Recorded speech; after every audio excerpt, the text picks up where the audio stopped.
Peoples Padma, Padmashri सम्मान जो उन लोगों के लिए है जो बहुत साधारण जीवन जीते हैं लेकिन काम असाधारण करते हैं, जिनकी पहचान उनके नाम से नहीं बल्कि उनके काम से होती है, जो स्वयं से पहले समाज को और राष्ट्र को रखते हैं।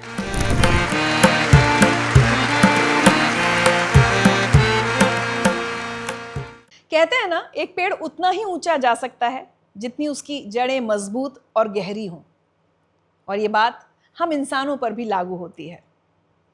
आज मैं आपको जिन पीपल्स पद्मा अवॉर्डी से मिलवाने जा रही हूं वो अरुणाचल प्रदेश के रहने वाले हैं, और बहुत सही समय पर उन्हें ये बात समझ में आ गई थी कि हम सबका अपनी सांस्कृतिक परंपराओं और अपनी पहचान से जुड़े रहना कितना ज़रूरी है, और इसी संदेश को जन जन तक, गांव-गांव तक पहुंचाने को उन्होंने अपने जीवन का मकसद बना लिया।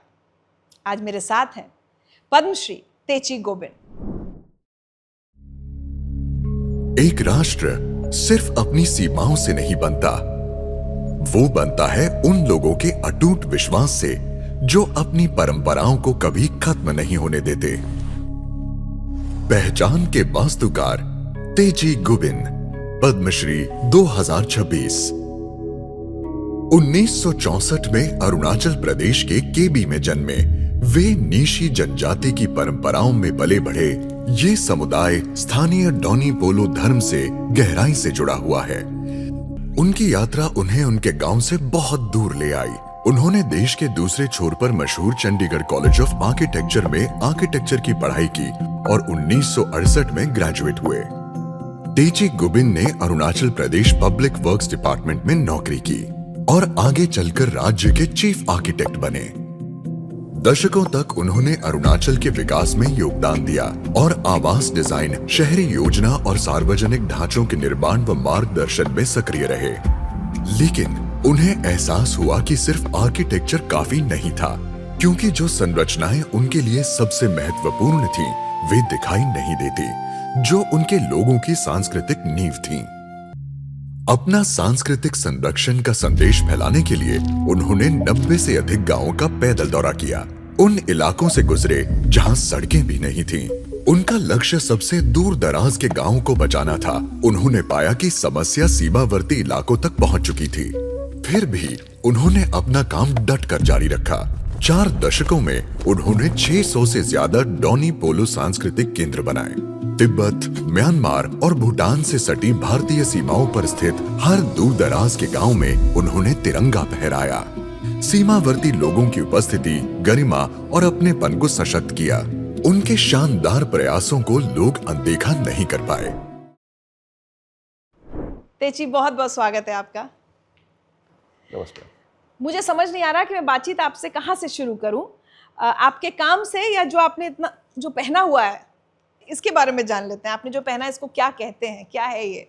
मेरा जो पहनावा है, ये जो हमारा एक ट्रेडिशनल हेड गियर है। हेड गियर, उसको हम लोग अपना भाषा में बोपिया बोलता है, मेरा निशी भाषा में बोपिया। बोपिया, हाँ जी। बोपिया यानी टोपी। अच्छा जी। तो इसका क्या कैसे बना? ये हाथ से पूरा बनाया गया लग रहा है, थोड़ा इसके बारे में बताइए ना। कैसे ये हाथ से बनाया है, केन बेत, केन से है। हाँ, अच्छा। केन से बनाया है। फिर ऊपर में यहाँ सामने ये बाल है। अच्छा, हाँ, ये मेरा बाल। ये आपके बाल हैं? जी, लेकिन मेरा बाल तो अब नहीं रहा। हाँ। काट दिया गया। हाँ। लेकिन ये बाल ऐसे ही मानता है कि हमारा अपना ही बाल को यहाँ आगे यहाँ बांधता है, फिर उसका ऊपर में वो वुलन धागा चढ़ा देता है। ये जो दिखता है ना, ये धागा चढ़ा देता है। उसके बाद फिर ऊपर में ये सजावट है। हाँ। ये जो हॉर्नबिल का बीक है, फिर पीछे वो चिड़िया का पंख है। तो इसमें बहुत तरह की स्टाइल्स, बहुत तरह की डिजाइन्स में हेडगियर्स बनते होंगे ना? वैसे सिंपल हुआ करता था पहले। हाँ। लेकिन आजकल थोड़ा सा ये ज़्यादा ऐसे सजावट के लिए ऐसा वो सब लगा दिया। तो अभी भी अरुणाचल प्रदेश में ऐसे लोग इसको लगाते हैं? मेरा जनजाति, निशी जनजाति लार्जेस्ट जनजाति माना जाता है अरुणाचल प्रदेश में। अच्छा, निशी। तो जी सभी पुरुष लोग ये लगाते हैं। आप अच्छा। अरुणाचल में जाएंगे तो ऐसे बहुत आपको दिखाई देगा। कोई भी ओकेजन होगा, हाँ हाँ हाँ, ओकेजन पे ज़्यादा कंपलसरी लगाते हैं। जैसे अच्छा। अपना त्योहार होता है, हाँ हाँ, योकुम्युलो फेस्टिवल होता है, बुरी बुजुलो होता है, लोंगटे होता है। 3 मुख्य वहाँ का त्योहार है निशी जनजातियों का। तो अच्छा। ये त्योहार में सब ये लगाना है, ऐसा होता है। अच्छा, निशी जनजाति के बारे में बताइए। निशी जनजाति जो है अभी 8 जिलों में है। अरुणाचल में 27 जिले हैं। तो 27 जिलों में 8 जिलों में निशी जनजाति लोग रहते हैं। तो आप मानिए अरुणाचल प्रदेश का 25% जो आबादी है वो निशी है। ओह, जी। क्या खासियत है इस जनजाति की, अगर आप? खासियत कल मैं वो यहाँ उनकी मेट्रो लाइफस्टाइल के बारे में अगर हम जानना चाहें या... मेट्रो में जा रहा था तो मैं ये लगा के जा रहा था। किसी ने पूछा ये क्या खासियत, आपने जिससे पूछा है तो मैंने उनको बताया ये एक्चुअली पुराना ज़माने में हम लोग जल जंगल जमीन, हम लोग तो वनवासी हैं, वन में रहते हैं। तो वो खेती वगैरह करते समय में पेड़ गिराता है ना, पेड़ काटते समय कुछ ऊपर से पेड़ गिर के माथा को ना लगे सिर को, तो ये प्रोटेक्शन के लिए एक तो हेलमेट जैसा भी है। तो ये हेलमेट जैसा पहले लगाया होगा। अब मेरा मानना शुरुआत किस कारण से लगाया होगा, लेकिन लॉजिक ऐसे जाता है कि खेती करने वाला, जंगलों में पेड़ काटने वाला, तो वो प्रोटेक्शन के लिए लगाया होगा। तो इसलिए पहले जो है ये सब ये जो पंख हो गया वगैरह ये सब उतना नहीं लगाते थे। तो बाद में अभी जैसे हम लोग तो खेती करना छोड़ दिया, हम तो शहर में बैठने लग गया, नौकरी करने लग गया। फिर ये कभी कभार वो उसमें ओकेजन में लगाता है, डेली यूज में नहीं लगाते हैं। तो ये एक मतलब आभूषण जैसा हो गया। तो निशी जनजाति प्राइमरीली क्या खेती करती है? खेती करते हैं। अच्छा। और हाँ, वही मुझे पूछ रहा था कि इसका ये देखने से यहाँ वो भी है, लोहा भी है, ये तंबा का। अच्छा, ये ला। तो इसका किस लिए ये लगाता है, तो मैंने उनको बताया ये हम लोग हथियार का तौर पे भी लगा सके, इमरजेंसी में उसको भी हम लोग हेड गियर के साथ सेफ्टी गियर निकाल के लिए हम लोग इस्तेमाल कर सकता है। और मैंने ये भी बताया ये आहम असम में ना, आहम का समय में 600 साल आहम ने ये शासन किया। उस समय में हमारा निशी लोगों को उन लोग हायर करके मुगल से लड़ने के लिए हायर करते थे। अच्छा। हाँ, इसलिए मुगल्स वो नहीं आ पाया ना असम में। तो हम लोग लड़ाकू जो जनजाति माना जाता है। ओके। अब आते हैं इस बात पर कि आपको पद्मश्री से सम्मानित क्यों किया गया? ये मुझे भी समझ में नहीं आ रहा क्यों मुझे पद्मश्री दिया गया है। मैं क्योंकि मेरा कोई ऐसा मैंने सपना नहीं देखा कि मुझे पद्मश्री अवार्ड मिलेगा। ऐसा कोई भी पद्मश्री नहीं होने से भी, कुछ भी गोल्ड मेडल तक भी मुझे कुछ आज तक नहीं मिला। रजत वो मेडल भी नहीं मिला, गोल्ड मेडल भी नहीं मिला, सीधा पद्मश्री में एकदम शिखर पे पहुंचा दिया भारत सरकार ने मुझे। जबकि मैंने कुछ कभी भी उम्मीद नहीं की कि मुझे ऐसा पद्मश्री अवार्ड मिलेगा। मैं कुछ अपेक्षा करते हुए, बिना अपेक्षा से मैं काम कर रहा था, समाज सेवा कर रहा था। हाँ, जरूर ये है कि मैं समाज सेवा पिछले 4 दशक से कर रहे हैं, छोड़ा नहीं, लगातार करते गया। इसमें कोई ऐसा मुझे कोई अपेक्षा नहीं है मुझे आगे जाके कुछ इनाम मिलना चाहिए, मिलने के लिए करना है, कुछ भी कभी ऐसा मेरा दिल में सोच नहीं था। लेकिन ये अचानक घोषणा हो गया। तो देखिए, अभी मैं जो वही कह रही थी ना कि आपने शिखर शब्द का इस्तेमाल किया, आप उस ऊंचाई पर पहुंचे हैं क्योंकि आपने इस बात की वैल्यू को समझा कि जड़ों से जुड़ा रहना कितना ज़रूरी है, अपनी परंपराओं से। जी जी। ये जो आप कह रहे हैं समाज सेवा, आपकी समाज सेवा शायद यही है ना कि आप सबको सिखाते हैं कि अपनी जो रूट्स हैं उससे जुड़े रहो, अपनी जी, परंपराओं जी, से। जी। आपके मन में ये ख्याल कब और कैसे आया कि कितना ज़रूरी है हमारे जीवन के लिए? मैं पेशे से एक आर्किटेक्ट हूँ, वास्तुकार। तो मैं 88 में ग्रेजुएशन कर लिया पंजाब यूनिवर्सिटी से, चंडीगढ़ कॉलेज ऑफ आर्किटेक्चर। तो तब मैं नौकरी कर रहा था करीब अरुणाचल में ही नौकरी कर रहे थे? अरुणाचल सरकार में नौकरी कर रहा, पीडब्ल्यूडी में एज आर्किटेक्ट ना। तो करते समय में कुछ ऐसा मूवमेंट चला कि इंडिजिनस फेथ एंड कल्चर को बचाना है। ये ख़त्म हो रहा है, मॉडर्नाइज हो रहा है, वेस्टर्नाइज हो रहा है ऐसा।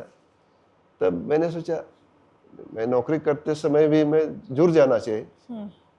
तो 1999 की बात है, तब से मैं जुड़ गया। तब से मैं छोड़ा नहीं।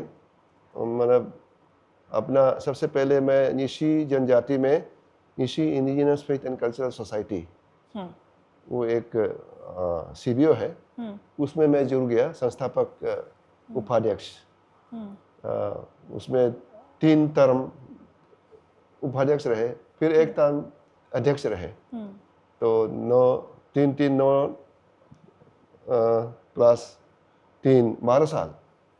12 साल में अपना वो ऋषि समाज में रहे। क्या करते हैं उसमें सोसाइटी में? वो है वही कल्चरल हेरिटेज को प्रिजर्व करना, प्रोटेक्ट करना, प्रमोट करना। तो वो करते करते एक जो आस्था के साथ जुड़ा हुआ जो प्रार्थना सभा, जो संडे सामूहिक संडे प्रेयर करते हैं, अच्छा, ऐसा एक शुरू किया 2001 में। अच्छा, तो आप किसकी पूजा करते हैं, किस देवता को मानते हैं? हम लोग सूर्य पूजा करते हैं। अच्छा, मतलब सन गॉड। हाँ जी, अच्छा। Sun god. अभी आपने जैसे कहा हेरिटेज, जी ठीक है, तो अब आने वाली पीढ़ियों के लिए, जैसे मिलेनियल्स आए, अब जेनजी है, हम लोग अलग अलग पीढ़ियों के लिए नाम देते हैं। जी हेरिटेज में तो देखिए सब आ गया ना, आपका वे ऑफ लाइफ, जैसे आपने कहा आपका जो पूजा पाठ है, संडे जी। प्रेयर है, खान पान, वेशभूषा, आप क्या जी। पहनते हैं, कितना मुश्किल हो रहा है ये आने वाली पीढ़ी तक, क्योंकि अब बच्चों को वो सबको जंक खाना है, सबको बेवरेजेस जो होते हैं वो सॉफ्ट ड्रिंक्स ये पीना है, सबकी चॉइस अलग हो गई है। जी क्या आप लोग अरुणाचल प्रदेश में भी ये चैलेंज फेस कर रहे हैं कि इनको कैसे जोड़ना है अपने उससे? एग्जैक्टली फेस कर रहे हैं ना। अब जैसे सब कुछ वेस्टर्नाइज हो रहा है, मैं जो पैंट पहनता था, ये शर्ट पहनता, ये तो हमारा पहनावा नहीं है। तो ये तो हम लोग मॉडर्न कपड़ा कोई हम लोग भी लगाने लग गया। तो ऐसे करके तो हमारा वो वेस्टर्नाइजेशन हो रहा है। तो हमारा जो पहनावा जो है पुराना ज़माना में ऐसे करके सिर्फ यहाँ एक पिन लगाना बस। अच्छा। नीचे कोई हाफ पैंट भी नहीं लगाता था। हाँ। ऐसे हम लोग कपड़ा पहनते थे। हाँ, लड़की लोग भी ऐसा यहाँ तक ना शॉल जैसा कुछ शॉल कपड़ा जैसा था, हाँ। बांध के पहनती थी। तो आजकल इतना मॉडर्न डिजाइन भी वैराइटीज हो गया, तो बहुत ऑप्शंस मार्केट में निकलता है। तो समय के साथ वो फैशन के साथ चलना पड़ता है। तो कैसे आप बच्चों को समझाते हैं कुछ भी कि ठीक है रोज ये काम नहीं कर सकते लेकिन त्योहार पर करो, ऐसे कैसे? हाँ, त्योहार पे मैं तो इंसिस्ट करता हूँ त्योहार का दिन में कम से कम अपना ट्रेडिशनल ड्रेस लगा के निकले। मतलब रोज नहीं होने से भी तो कोई भी समारोह होता है, जैसे शादी ब्याह होता है, उसमें वो कपड़ा लगा के जाना, त्योहार में अपना ट्रेडिशनल कपड़ा लगा के जाना। अब वैसे जैसे मैंने आपको बताया, हमारा बाल तो काट दिया ना, तो हमारा कल्चर को वहाँ ख़त्म कर दिया, मर्डर कर दिया ना। 60s में हम लोगों ने स्कूल जाना शुरू किया, तो लेट 50s। तो पहले स्कूल जाने वाले जो सीनियर्स को टीचर्स ने बोल दिया कि बाल काटो, लंबा लंबा बाल अच्छा, बाल काटो। लंबा लंबा बाल रख के स्कूल चले जाते थे। तो टीचर्स ने बोल दिया बाल ऐसे उठा उठा के लिए लंबा बाल को काट काट के आओ। तो वो बच्चे जाके घर में माता पिता को बताता है कि टीचर्स हमारा लंबा बाल को काटने के लिए बोला है, काट दिया। तो वो एक ऐसे ऐसे ही एक रिवाज बन गया। तो तब से मतलब लंबा बाल रखना ही छोड़ दिया लोगों ने। अब ये कम से कम बन गया। ये बनने से तो चलो वो कल्चर तो रुका हुआ है। प्रिजर्व है।